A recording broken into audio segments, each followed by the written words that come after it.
Now, 58-year-old Ryan Ruth has been identified as the suspect arrested over the apparent assassination attempt of Donald Trump and has been charged with 2 federal gun charges today. This latest incident comes just 2 months after the former president was grazed in the right ear when a gunman fired on him at a campaign rally. Joining me now is a former Secret Service agent, Barry Donadio. Thank you very much for being with us, Barry. And just first of all, this gunman managed to get, we're told, within 300 to 500 yards from the president with a machine gun, telescopic sights and other gear. There will be questions, or there are already questions, about how that was allowed to happen. What are your thoughts on that? Well, it wasn't necessarily allowed, but he got there. He was detected by our agents that were working, either sweeping the wood line or looking out in advance for the president prior to him getting to that putting green. And he was engaged. The agents saw a barrel of a rifle. I imagine that they yelled out voice commands, told him to drop the rifle, and when he didn't, they probably started shooting. It was a deadly physical force scenario, so they met deadly physical force with deadly physical force. At that time, I imagine the agents closest to the president evacuated him, got him to a hard location, someplace that would be bulletproof, and got him off the golf course. So would you say this was a successful Secret Service operation? Absolutely, yes. It seems to be that they've added assets since the Pennsylvania incident, and it just looks like that they were able to use those assets and detect somebody that would be very hard to detect, concealing himself behind a fence, behind body armor, in a wood line, with a gun that's quite capable, a military-grade gun, may I add, an AK-47 with an accurized stock added. That gun, the way I'm seeing the pictures, has 30 bullets in it. It has the capability of having 100.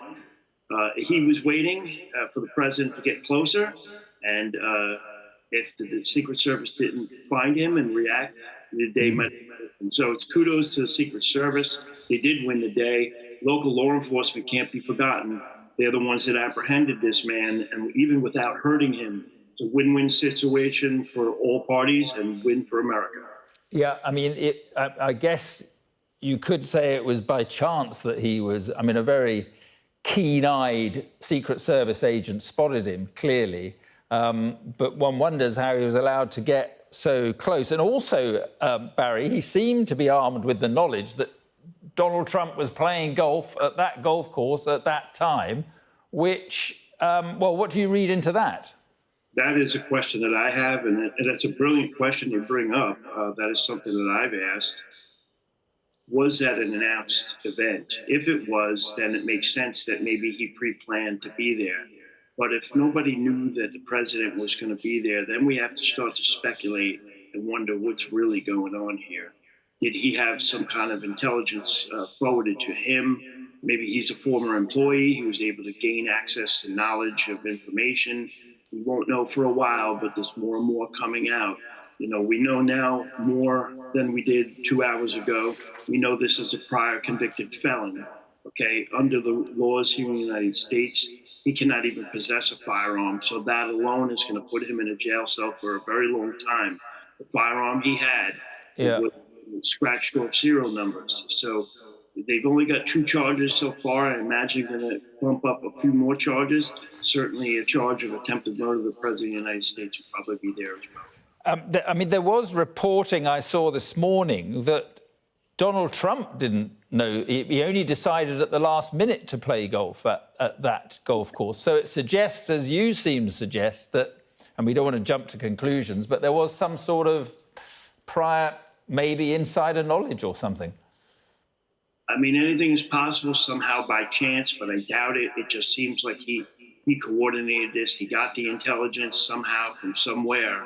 So, we'll get a hold of this. The Secret Service will get a hold of this. They will get to the bottom of it. I imagine they're going to be very transparent to put to rest any conspiracy theories whatsoever. Yeah. my advice to the U.S. government: be as transparent as possible, keep the people informed, and that will keep the conspiracy theory to a minimum. Right. And just the last 30 seconds, I mean, how much danger, there's a real poison in the political discourse in America right now. How much danger do you consider both candidates to be in as this campaign goes on? Right, it's a tense time in the United States. In my lifetime, I have not seen anything like this. I've not seen this in my career in the Secret Service. I don't want anything to happen to any of the candidates, including Joe Biden. I have my favorites, but I want them all protected. Americans have a right to choose who their next president is. Yeah, absolutely. Goes without saying. Barry Donadio, former Secret Service agent, thank you very much for coming on the programme. Thank you.